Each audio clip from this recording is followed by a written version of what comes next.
Well, Muse fans, you've had this date circled on your calendar for a long time. Muse live at Rome Olympic Stadium, available in stores and for download today. We couldn't be more happy to welcome two-thirds of the band here. Matt and Dom are here from Muse here on the Kevin Bean Show. Hi, boys. How are you? Very good. How you doing? Great. Happy holidays. Great to Happy see you holidays. again. It's impossible not to be into December and not start reflecting back on the year that was. How's 2013 been for you guys? It's been great, isn't it? It's been a good laugh. Yeah, it's excellent been very busy. Yeah, been all over the place. We're coming towards the end of a big tour now. We just had a break for a couple of weeks, and then we're going to Australia in December, and then we're kind of done, aren't we? That's it. Yeah, we've been all over Europe, all over the world. How long did you just have off? We just had a break for about 2 weeks and 2.5 weeks or something.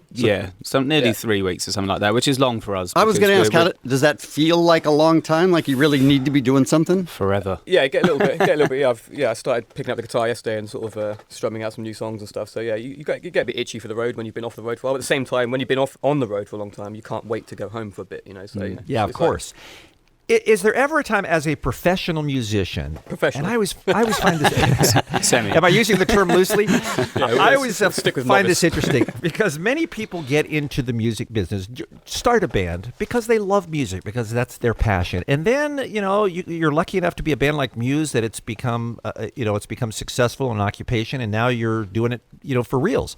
Is there ever a time where you don't want to play music, don't want to have anything to do with it, just want to forget about it? Or is it something that kind of every single day you wake up, like you mentioned, you got a little bit itchy, you haven't played for a couple weeks, you can't wait to play again?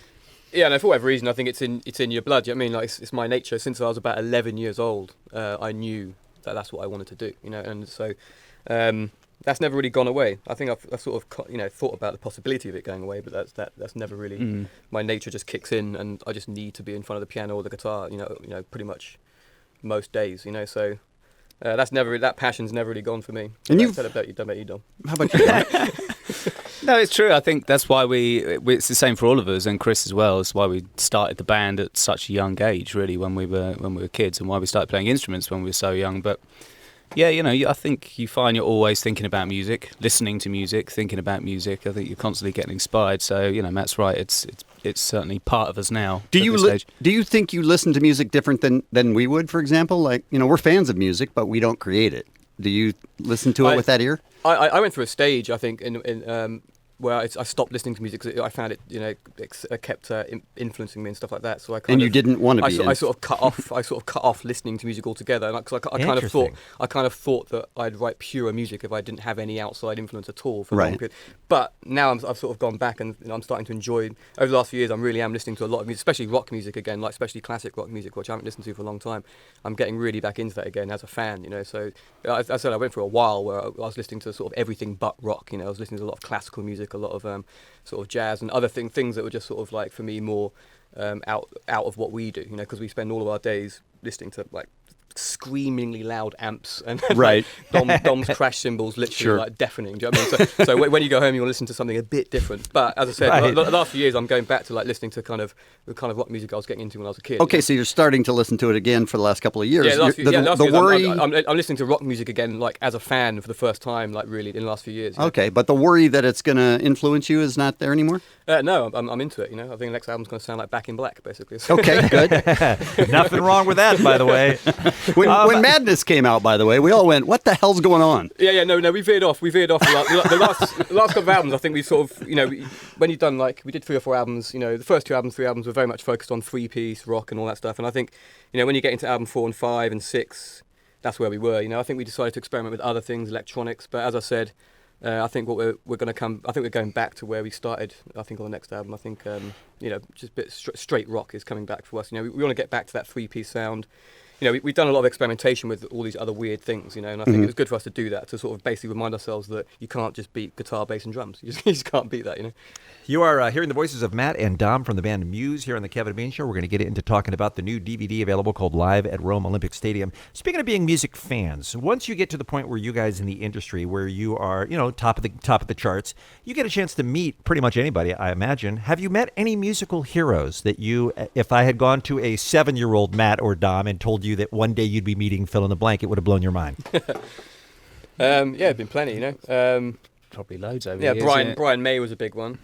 Especially because he was what was it? He actually presented us with an award, I think, an award show in England, and he came on the stage like he's about 7 foot tall with hair about 6 foot wide. That's bizarre. And I sort of thought, what's he doing? And you grow up in England, you worship at the altar of Queen, right? Like that's as good as it gets, is to meet the guitarist from Queen.